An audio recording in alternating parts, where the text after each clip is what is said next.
அனைவருக்கும் வணக்கம். இன்றைய தலைப்பு நடைப்பயிற்சி.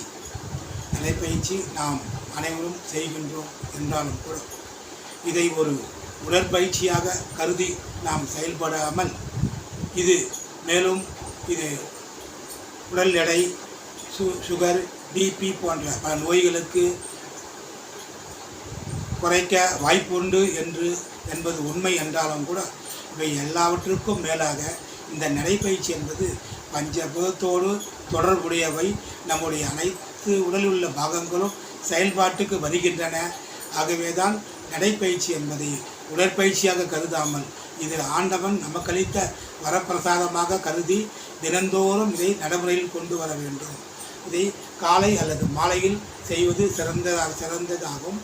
குறிப்பாக இந்த பயிற்சி என்பது நம்முடைய மனதை, எண்ணத்தை சீரான முறையில் வைத்திருக்கும், இரத்த ஓட்டத்தை சரியாக வைத்திருக்கும், அன்று நாள் முழுவதும் சுறுசுறுப்பாக உற்சாகமாக இருக்க வழிகாட்டும். அதற்கு அடிப்படையாக நாம் காலையில் நம் பஞ்சபூதத்தோடு தொடர்பு வைத்து கொள்ளும்போது அன்றைய நாள் முழுவதும் நமக்கு எல்லாமே வெற்றிகரமாக நடக்கும் நாளாக அமையும் என்பதுதான் இந்த நடைப்பயிற்சியின் உண்மையான தத்துவமாகும்.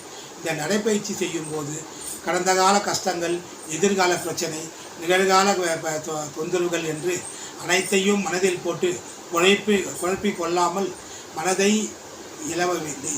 லகுவாக வைத்து கொள்ளுங்கள். மனதில் எந்த விதமான எண்ணத்தையும் வைத்து கொள்ளாமல் அன்று நடைப்பயிற்சி தாங்கள் செய்தால் மட்டும்தான் உங்களுடைய நீங்கள் எதிர்பார்த்த அனைத்து விஷயங்களும், அது உடல் எடை குறையும் செயல்பாடாகட்டும், மனத்தின் எண்ணங்கள் செயல்பாடாகட்டும், அனைத்து விஷயங்களும் உங்கள் நல்ல எண்ணத்தின் செயல்பாட்டுக்கு வரும். அப்படி வர வேண்டும் என்று சொன்னால் உங்கள் மனதில் எந்தவித குழப்பமான எண்ணங்கள் இல்லாமல் இந்த நடைப்பயிற்சியை தினந்தோறும் உங்களால் முடிந்த அளவுக்கு முடிந்த நேரத்துக்கு செய்து பாருங்கள். அவை கண்டிப்பாக உங்கள் உடலையும் சரி, மனதையும் சரி, சரியான ஒரு நல்ல எண்ணத்தை கொண்டு போய் சேர்க்கும் என்பது உண்மை.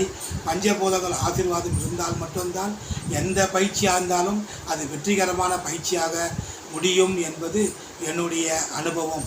ஆகவே அன்பர்கள் வயது சிறியவர்களானாலும் பெரியவர்களானாலும் தொடர்ந்து உடற்பயிற்சியை பஞ்சபூதத்தின் ஆசீர்வாதத்தோடு செயல்படுத்துங்கள். உங்கள் உடல்நலம் பலம் பெறும், மனம் பலம் பெறும், நல்ல எண்ணங்கள் உங்கள் உள்ளத்தில் உருவாகும். அதற்காகத்தான் இந்த பயிற்சி என்பதை புரிந்து கொண்டு செயல்படுங்கள். நல்லதே நடக்கும், நல்லதே நடக்கும், நல்லதே நினைப்போம். நன்றி.